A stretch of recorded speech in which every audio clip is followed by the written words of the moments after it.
Meshtabi Season 5 Konkai no Meshtabi wa Maji de Matatabatai Meshtabishalan 2 stars no Omisair Part 216 des 北海道の中年食べまくり夫婦が日本中を食べ歩いて特に美味しかった絶対また食べたいってお店をちゃちゃっとご紹介。それでは早速Let's get it started. 1. Aomori Asali 1969年創業の老舗青森に来たらここは絶対来てしまう私たちが大好きなラーメン。こんなにファンキーでジャンキーなラーメンが青森にあったなんて。初めて来た時正直そこまで期待はしてなかったんだよね。ネギラーメンってね。そうなの。ところがどっかい衝撃の辛さとうまさに一瞬で虜にさせられてしまったんだよね。これですこれ。この赤黒いスープ見てるだけで汗と鼻水が分泌してしまう。ネギの香ばしい香りと甘みとチャーシューの甘みがわずかに感じられるも山椒唐辛子自家製ラー油を主体とした醤油ベースの強烈な辛さのスープにもっちりとした麺が美味しいんだけれども、この麺さ縮れちゃってるもんだからスープによく絡むんだ。そんなに絡んでほしくないのに。そうなの。ここんちは辛さの段階が1から5まで数字の小さい方が辛いという普通とは逆バージョンなので注意が必要。そう1が一番辛いのです。地元の人もほぼほぼ3とか4を頼んでましたね。そうだね。1を頼んでる人は未だに見たことがないですね。まあ辛い方が絶対にうまいんだけども2が限界ぐらいかな。そうね。まあ2食べて風呂直行だね。そうだね。 2. Shiogama Kaitenzushi Shiogama Ko 仙台から北東へ15キロほどの港町塩釜市にございます。回転寿司ならぬ海鮮寿司というダジャレっぽい名前のお寿司屋さん。開店前からたくさんの人飯旅図日本津々浦々で回転寿司はいただいておりますが、その中でもトップクラスのお寿司屋さんなんです。そうなの。ずらりと並んだ職人さんが注文に応じて握ってくれるこちらのお寿司はネタが大きくて鮮度抜群。初めて来た時にこちらの三陸サーモンを食べてあまりの美味しさにびっくりしたんだよね。そうなんです。北海道から来てサーモンで驚かされるとはね。三陸サーモンは宮城県北部沿岸で養殖される銀鮭で鮮度を保つために水揚げの際に活き締めや神経締めの処理が施されているんだそうなんです。身のツヤと張りがありとろけるような食感と甘さが特徴なんです。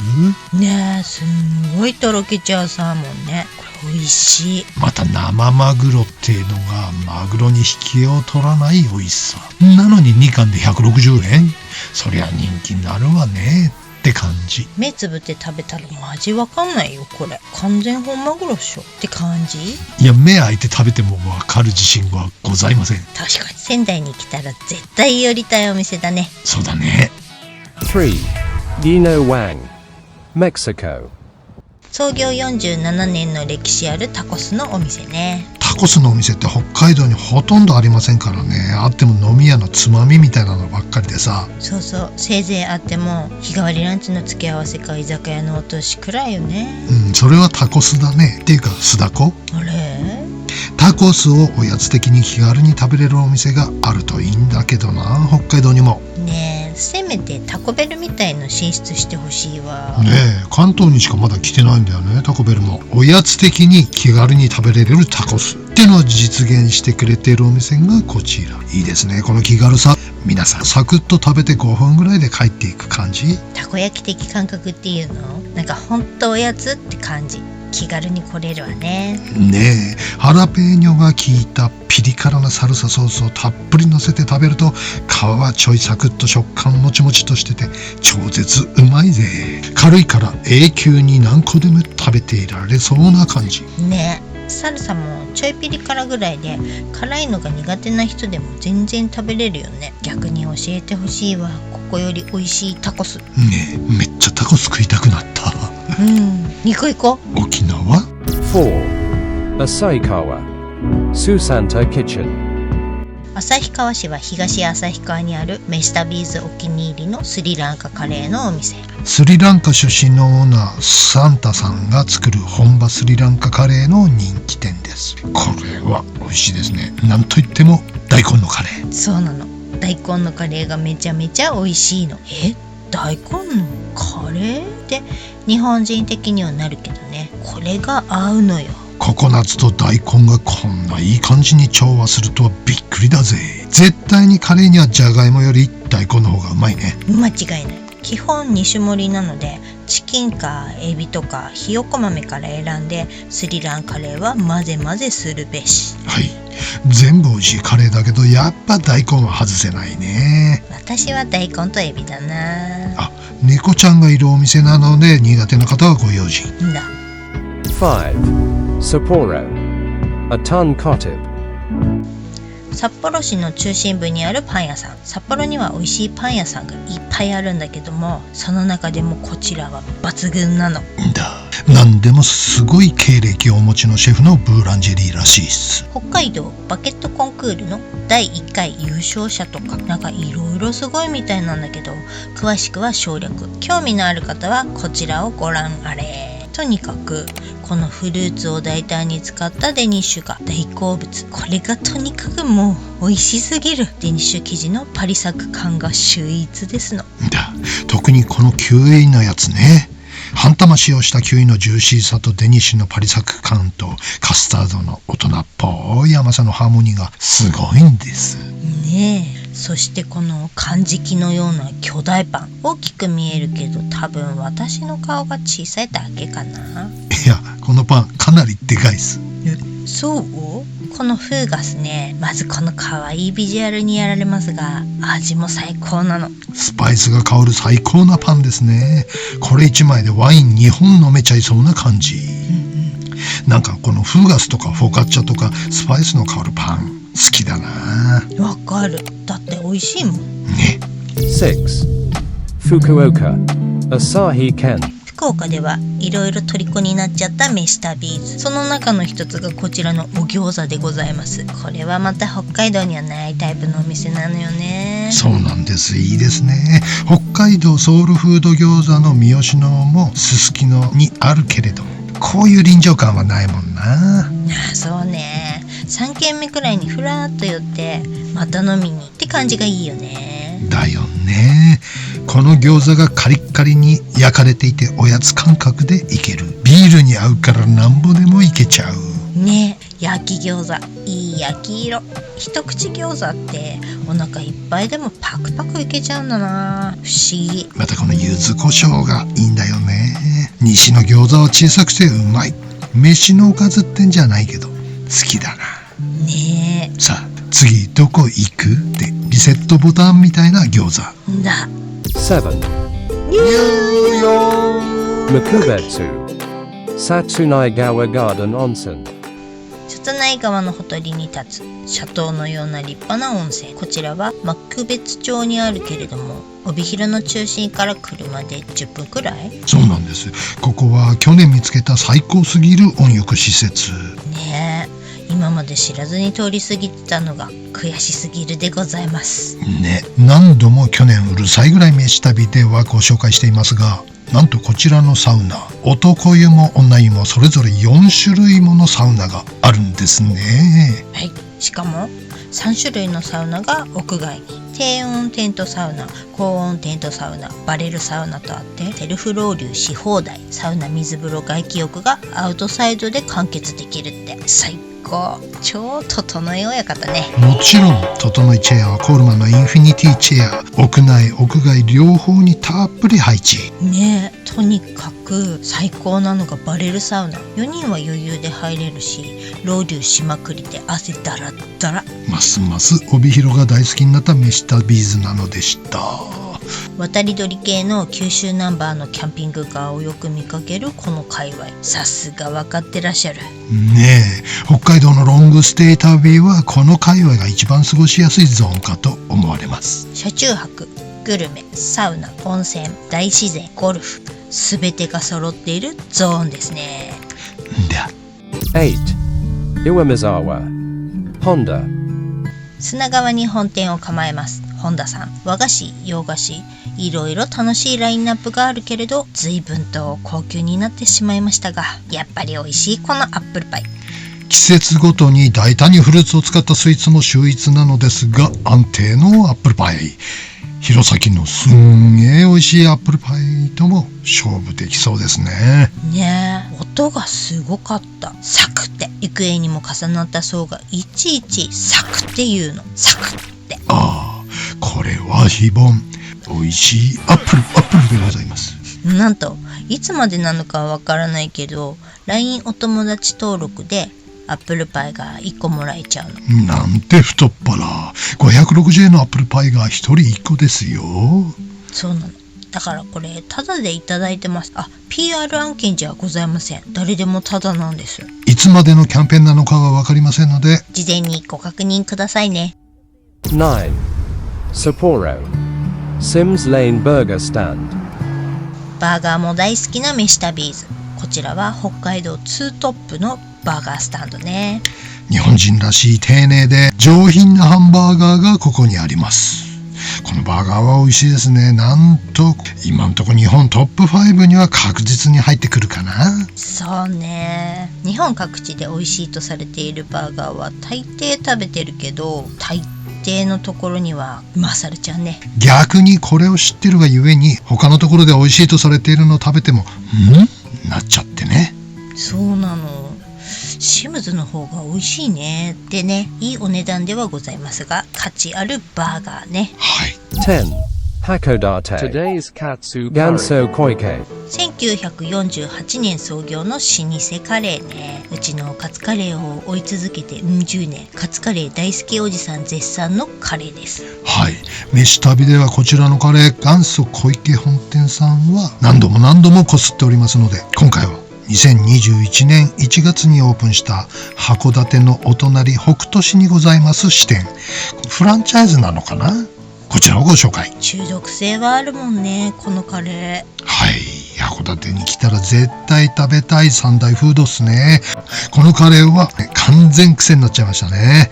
東京にあったらすごいと思うんだけどな、このカレー。確かに独特のスパイスが癖になるこの味のカレーはここにしかないのよね。そうなんです。最初はとっつきづらい味なんだけどね、3回食べると中毒になる、そんなカレーなんです。辛いの苦手な人はおよしなさい系ですが、好きな人、特に癖があるのが好きな人には沼ね。はい、底なし沼でした。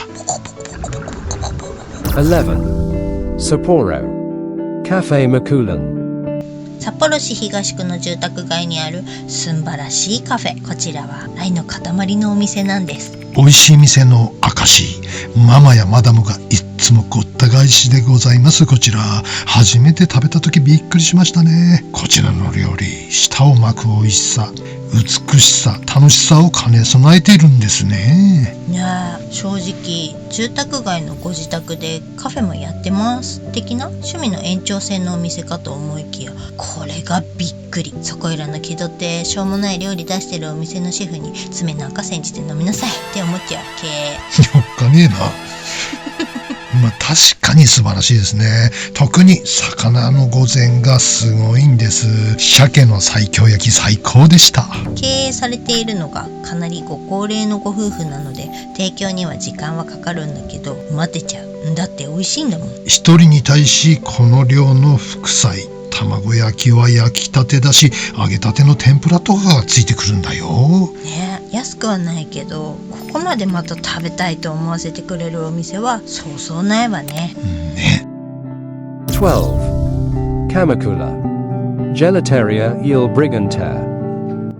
鎌倉に来たらイタリア人店主が作るイタリア本場の濃厚ジェラートはいかがですか？飯食べ史上過去一高かったジェラートって確か大手町湾で食べた便器のダブルで880円ってやつ、それにトッピングとかして1000円ぐらいになっちゃったけど。そうね、それでも高って思ったけど。そうだね、こちらのジェラートなんとお値段桁違いでございます。ジェラートが2400円。嘘っしょって感じだよね。はい。IKEA のソフトなら48個分ですよ。ねえ、確かに高いけど、これは絶対ここでしか味わえないまったりねっとりジェラート。ものすごいスケベな味なんです。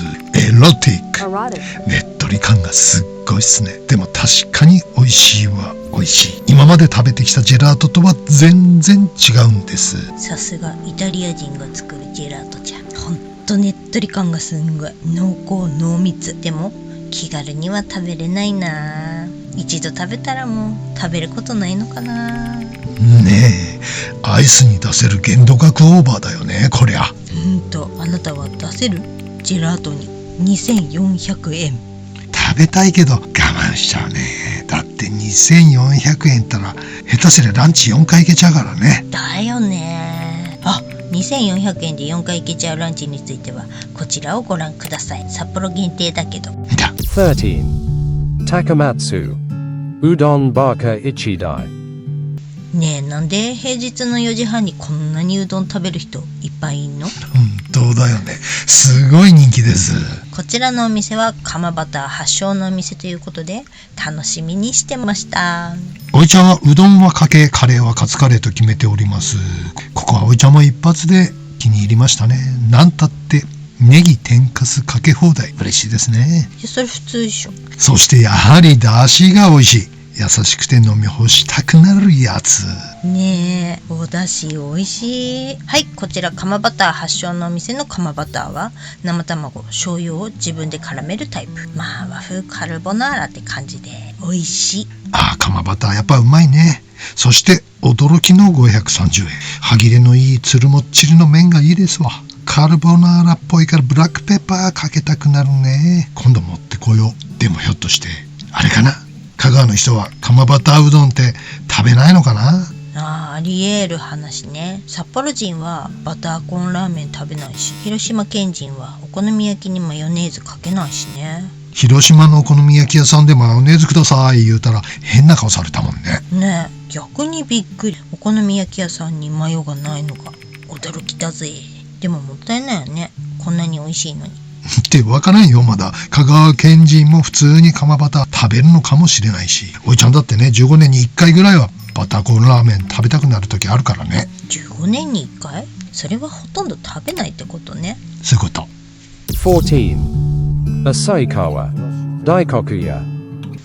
旭川といえば大黒屋さんというか、ジンギスカンといえば旭川っていうか大黒屋。見てください、この訪れた芸能人サインの数々。メジャー度が違いますよね。そうなんです。飯旅的にはジンギスカンは旭川というか大黒屋でずっとやってきたんですけれどもね。はい。札幌にもすっごい美味しいお店あるんだけど、ちょっちゅ高級なんでね、札幌は。それについてはこちらの動画をご覧になってみてみて。はい。ジンギスカンは安くて美味しいが染みついちゃってるんでね、道産子の我々にとっては一人前数千円っていうジンギスカンはなかなかいけませんもんね。そうなの。言うても大黒屋さんも随分高くなってきてしまいましてね。なんと肩ロース935円になっちゃってました。野菜のおかわり無料ってサービスもなくなり220円だそうです。へえ、そうなんだ。ガーン。それはショックっすね。ねえ。ちょっとその価格帯だと帯広に押されてきちゃうかな。どんどん帯広が強くなってきているジンギスカンも、この飯旅修羅に選出されるジンギスカンも帯広になってしまう日は近いかも。かもね。安くて美味しいの重視なんで、ミスタービーズ。そうなんだ。本当は札幌でより安いところ知りたい方大勢いらっしゃるんでしょうけどね。ねえ、私たちも探してるけどなかなかまた食べたいって思わせてくれるお店がないのよね。そうなんだ。この間のジンギスカンランチは良かったじゃん。そうそう。それはまた近日ご紹介するわね。だ。15. Kochi Kane Halu。こちらはバナナマンのせっかくグルメでも紹介されて来てみた中でヒットだったお店。そうそう、結構せっかくグルメ紹介店はやっつけてますました美術。うなぎは2人とも大好物なんだけど、うなぎ言うたら飯旅的にかなりの高額案件になってきますんで。そうなの。なかなか2人では行けないのでございます。はい。そんなうなぎ事情の中でも比較的四国九州はうなぎ安めなんでね、嬉しい限りでございます。焼きは皮目パリッとしてて適度に脂が乗ってうまし。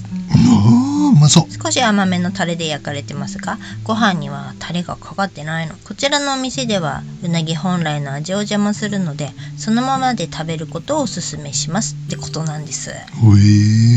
足りない場合は卓上にあるタレをお足ししていただきます。だけどうなぎ自体にしっかり味があるので不要かと思われます。はい、これは美味しいです。人生で一二を争ううなぎですわ。後半茎わさびで食べてみてくださいねってお母さんが持ってきてくれんの。茎わさび？そう、山椒はうなぎの味を邪魔するとのことで、あまりおすすめしないとのことでしたわよ。この茎わさびがうまいんだわ。うなぎに合う。ただ乗せすぎ注意。めっちゃ辛いから。うなぎとわさびね。美味しかったな。ごちそうさまでした。私の中で土佐の一番はこのうなぎね。いいなあ。おでなんか餃子だよ。不公平じゃない？なんかいいのいいの。16. Fukuoka Mitsubachi。 ミスタービーズが日本で一番好きかもしれない町、福岡の大好きな場所の一つ。はい。食べまくった最後にまったりするには最高のバー。中洲のネオンを眺めながらゆっくりと過ごす時間が最高なのでございます。おしゃれで雰囲気最高。静かなバーなのかと思ってましたが、大勢のお客さんで賑わっていて、ガヤガヤとした感じがまたたまりませんね。ここは何が美味しいというのではありません。この空間、この場所で過ごす時間がごちそうなのでございます。中川の川の流れ越しに向かい側に輝くキャナルシティのネオンと屋台街の明かりが煌々とし、中洲の街のにぎわいを感じながら優雅な時間が過ぎていきます。いいですね。静かすぎず心地よい人々のざわめきとうるさすぎない音楽がリラックスさせてくれますね。まあのべつ幕なし、一緒にいる私たちが長居する場所でもないけどね、たまにはいいわね、こういうのもね。そうだね。さあ締めのラーメンにでも行きますか。ほい。 Jikai no meshtabi wa Maji de Mata Tabatai Meshtabishalan 3 stars no o misair part 1 des Otonoshimini. See you soon. 旅の楽しみ方は人それぞれだと思うんですけど、まあ結構あちこち行ってるんでね、観光名所とか景勝地っていうのはまあ一回行っときゃいいかなぐらいの感じで、あんまり興味がないんです、もともと。はい。その食べることと生活するっていうことに非常に興味があるよね。旅で行くというより暮らしてみたい。ああ、そういう意味ね。でどこに行っても思う。その暮らしてみたいと思わない街はそれはそれで旅の通り過ぎていく街でいいんだけども、まあ日本でいうと、まあ福岡もそうだし、仙台もそうだし、新潟も意外と暮らしてみてもいいかなっていう街の一つだね。でもやっぱり今のところ宮崎が一番住んでみたくって、まあその九州の真ん中にあって温暖な気候でゴルフ場がたくさんあって、サーフィンに適していて適度に都会すぎず、田舎すぎず、っていうところでね、どうですか。一応日本ぐるっと回ってみて。グリーンは福岡、福岡いいね。福岡、宮崎、あとちょっと四国も住みたい。四国も美味しいけどね。あと淡路島も、全部西だね。もう北海道じゃなく、やっぱ雪のないとこに憧れるじゃない。いやそうだね、特に今年雪多いからね。北海道の端から端まで行くっていうのを考えるとだよ、大阪から九州ぐらいの距離感じゃんか。そうなんですよ。だからまあその界隈に住めば西にもすぐ行けるし、だから瀬戸内海ぐらいを軸にこうそううろうろしてるとすごくいいね。だから今回どこでもドア欲しい。ちょっとパスして小樽から舞鶴までフェリーで行っちゃおうかなと思ってんだよね。ガソリンが高いじゃんか。だからそれぐらいの計算するとね、通るからにはやっぱり食べながら行かないともったいないからね。もったいないするって1ヶ月かかんだよね。関西に到達するまでに東北、かかる、食べながら降りていくと。帰りにってこそう。と、その季節的にさ、そうね。もうあれでしょ、2月の下旬から1ヶ月かけてやっと関西に到達したら桜前線と逆行しちゃう感じになっちゃう。だから速攻九州目指して1ヶ月ぐらい九州に潜伏してさ、去年やり残したところをやっつけたいんだよね。ああ、指宿とかね、薩摩の黒豚とんかつとか、ね、そうそう。1ヶ月って世話しなくない？大きさ見てごらん。北海道の3分の1ぐらいしかない九州ってさ。だから1ヶ月ありゃまあまあじゃないかな、はい、あんなちっちゃい中に県が12345個あるわけでしょ。6個か、いや逆じゃなくてって思うけどね、また違う県なのみたいな。そうそうそう。 C なんてさ10分走って10分走ってなんかまた次の市に入りましたみたいな、どんだけ C あんねんって感じある。10分で市って北海道の10分で札幌市の雲行けない抜けやしねえよっていう感じだよね。確かに、そりゃああれよね、みんな北海道来たらすぐ札幌からすぐ旭川行けるよねとか思っちゃうもんね、函館に旅行できてレンタカー借りて旭川って日帰りできますよねって真顔で聞かれた時爆笑しちゃったからで明日の夜東京帰るんですって言うから無理ですって無理ではないがやろうと思ったら移動はできるけど移動で終わります、日帰りざっくり1000キロのドライブだね。きついなってもんじゃないね。フル高速で11、2時間ぐらいかな往復。もう移動だけですね。だから不可能ではないが、柿の種だいぶ使うね。もう起きてる時間ほぼ運転みたいな大黒屋がさ1時間待ちとかだったら最悪だよ。あと飛行機間に合わないパターンです。それぐらいみんな近いと思っちゃうのね。絶対やりたくない。だって鹿児島の先っちょから北九州まであれでしょ、函館札幌間ぐらいの感じだもんね、あの感じ。めっちゃ九州って全部近いんだと。そんな中に500万